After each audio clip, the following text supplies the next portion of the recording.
morning. It is an overcast, what is it, Wednesday? I don't even know. I was thinking it was Thursday. But it is overcast, really socked in here. And I'm back from the gym. So today, I was all by myself in the gym. My legs aren't really too sore anymore. I mean, they're twingy, but I can't really call them sore anymore. So I did the treadmill. Not for very long, but because I ran in Portland, I thought I could try. I'm deliberately trying not to set any expectations of myself on the treadmill. Like, you can quit at any moment. That's what that stop button is for.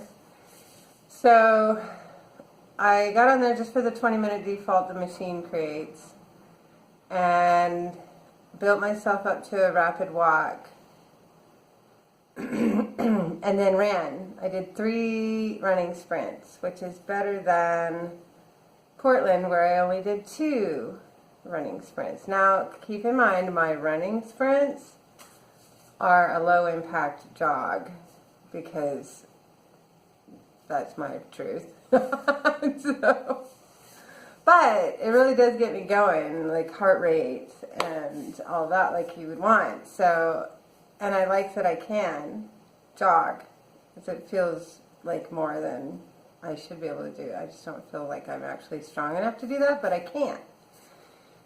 So that was good. And then, so I have to manually go up and down on the speed, and then I blew it right at the end when I was trying to go down to the walk from my last sprint, and I stopped the machine. I bumped the stop button at 0.95. I really wanted to make a mile. I was actually set to go over a mile in my 20 minutes comfortably, and I blew it, but whatever. So I moved to the bike. I just did 15 minutes on the bike, plus 2 cool down, on hills. And it's kind of intense to do such a short period of time because it will give you 3 hills no matter what. It will just make the segments of, like how many minutes or seconds you have at each level shorter. And so 15 minutes of level 13 hills, and you're really like, oh, now it's easy, now it's really hard. So it really gives you almost kind of a HIIT workout, which I hadn't even considered before, but I liked it. So did that, and then I did just 3 sets of 10 reps on the medicine ball, lifts on the stability ball, and 3 sets of 10 reps of kettlebell swings, kettlebell dips each side, and then a good stretch. So that was my hour. It was good. I felt very vigorous, which I needed. I feel better. And like I got some endorphins. Running is really good for that. So yeah, it was a good workout. Feeling all right. My hives are still crazy bright. Crazy. But they actually feel a little better than yesterday. Like, maybe they're just dry now, and so they'll be itchy, but maybe not blistery. It's gross. But I'm moisturizing before I went down, and I'm hoping that that's all I need to do to get them to heal now. I think I might be over the worst of it. Fingers crossed. What's my intention for today? I would like to listen to some podcasts today. I feel like I'm up for it. I think today will be gratitude. I have a lot to be grateful for. I really do. Such a great family. here that supports me. Like, yeah, I'm really grateful for that. So yeah, I think today is a gratitude day. Maybe I'll do another gratitude list. That was pretty good. So yes, small plates, green juice. Set your intention. See you later.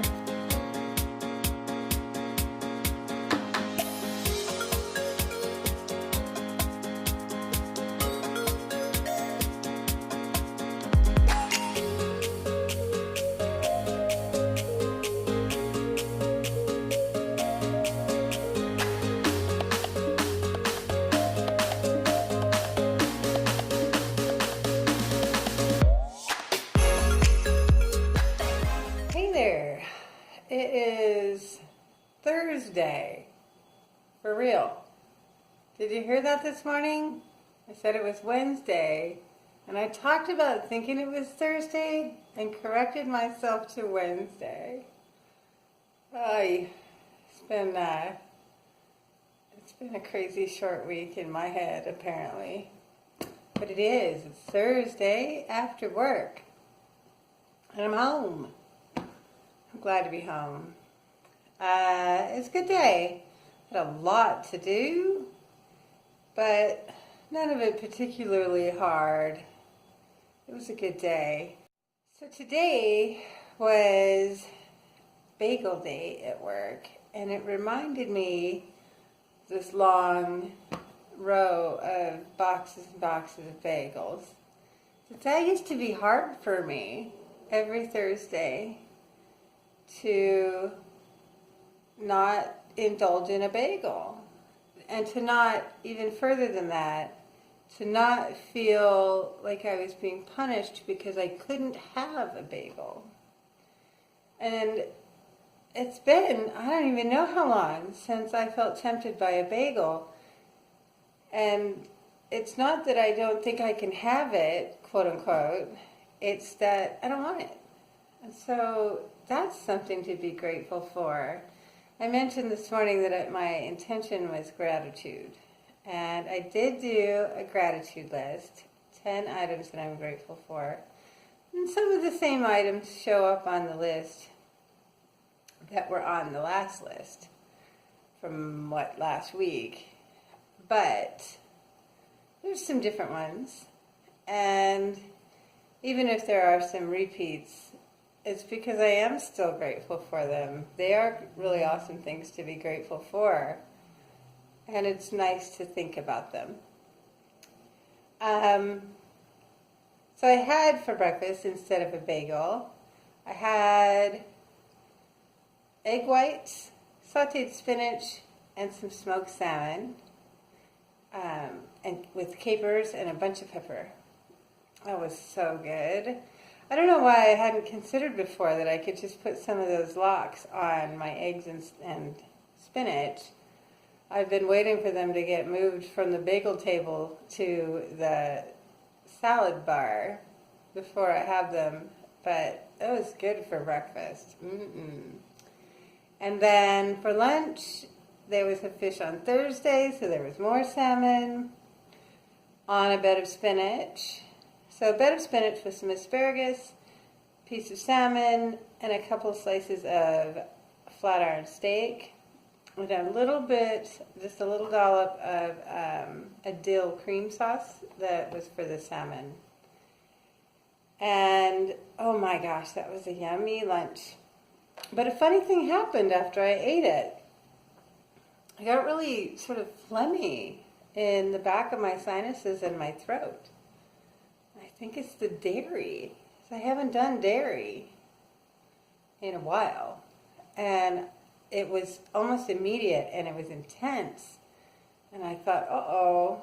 So I'm either fighting a cold, which is possible. I did get on a plane, and they are incubators. Or the dairy causes my body to get a mucus response.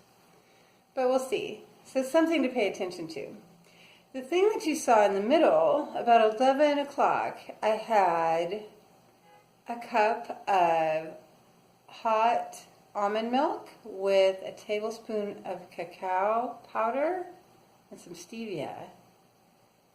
a girl at work brought in a bag of cacao powder, and it's just like, it tastes like dark chocolate. It's not sweet. There's no sweetener in it at all. It tastes like completely dark chocolate with no sweetener.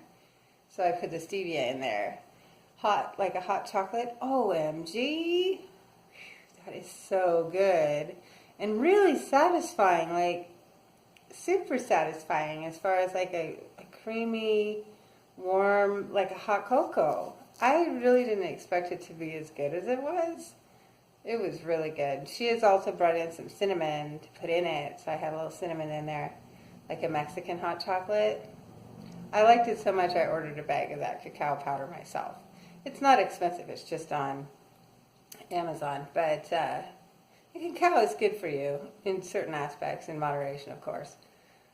But that was a really good treat, and it came in at 55 calories, which is far better than a piece of candy, and it was a treat. And so that was kind of fun, because especially on really emotional days, I want some kind of a treat. That's just who I am. And a 55 calories, super, super satisfying, rich tasting treat, I'm all for it. So, yeah. So I had that. That was a good, yummy thing. And I had no snacks because that was so satisfying. I was totally fine. So I'm doing really awesome on my calorie count thus far in the day. So I'm going to make dinner. We're going to have, I already did some spaghetti squash. A whole spaghetti squash cut in half I cooked in the crock pot. So that's done. I have to warm it up, but I'm going to make a fresh tomato sauce, fresh tomatoes and mushrooms and spinach and onion to go on that. Probably with some bacon because we don't have any other meat in the house right now. And so yeah, that's going to be dinner. Should be pretty healthy. Not worried about that. And so that's my nutrition. I told you I did that, or I told you I was going to do a gratitude list, and I did. And I'm not going to read it to you because it's personal, but I really do encourage gratitude lists. And I've heard about it a million times, and yeah, whatever. But it really does change the way you think in that moment. And for me, it sticks for the day. Because now I've really thought about these positive things. And it helps me to just let go of negative things. Or to see sort of silver linings in some of the harder things also. Because most bad things also come with some good in them, if you look for it. At least in the lessons, if nothing else. So the gratitude list totally worked out for me today. And then going on with podcasts, I did listen to a couple of podcasts. I had podcasts on all day, but I didn't actively listen. But every now and then a little something would be said that would catch my ear. I got my notes from my podcast here. Let's say that you eliminate all the emotional vampires, that meaning people and activities that drain you emotionally and take all your positivity from you. You eliminate those, you stop worrying about rejection. What would your life look like? What would your life look like if you were not taught how to love or not? If you figured it out by yourself? And I thought that was fascinating because we all do have, from social media, entertainment, our families, our friends, everywhere, we all do have a very firm view of what love should look like. And if nobody ever defined it for you, what would yours look like? And so from that, I was just like I stopped working and I was like, that is an interesting concept. If you had nobody pulling away your positivity, you were not worried about rejection or doing anything wrong, and nobody had ever defined what love is supposed to look like, what would it look like in your life? And so, kind of along the same lines of my gratitude intention from this morning, gratitude in my mind also includes love. What would you love in your life? And what would you be brave enough to let others see you love? Like, what could you openly and excitedly profess and actively love in your life? I love flowers. I love cats. I love, but unconventionally, if you could love anything. So what I mean is guilty pleasures or whatever that you feel ashamed of. If shame and guilty pleasures weren't things, what would you love? Who would you love? And how would you do it? Would you be more effusive? Would you love more things? Would you bring more positivity into your own life if you had the freedom to never be judged for it? And I think for me, I want to consider that because I think I shouldn't feel ashamed of what I love and how I love and what I'm grateful for and all of those things. And I think even if other people think it's unusual, that for the most part, how I love, if I am effusive and gushing and sappy and ridiculous about what and who and how I'm grateful and loving, I don't think it matters if other people think it's weird. I think that it would spread more gratitude and love, because there's going to be a few people that are like, wow, okay. If I were really braver, how would that look? So that's my gratitude reflection for today. It's hokey. That's me. But it obviously perked up my mood. I'm feeling pretty good. I do have, a lot to think about from this past weekend. But I also have a lot to be grateful for from this past weekend. And the next few months are going to be really tough. But I'm pretty sure there's going to be a lot of things that happen that I will also be really, really grateful for. So yeah, think about that. What do you have? There's got to be some good stuff in there, because we forget to look, but it's there. All right, that's it. It's enough out of me. See you guys later.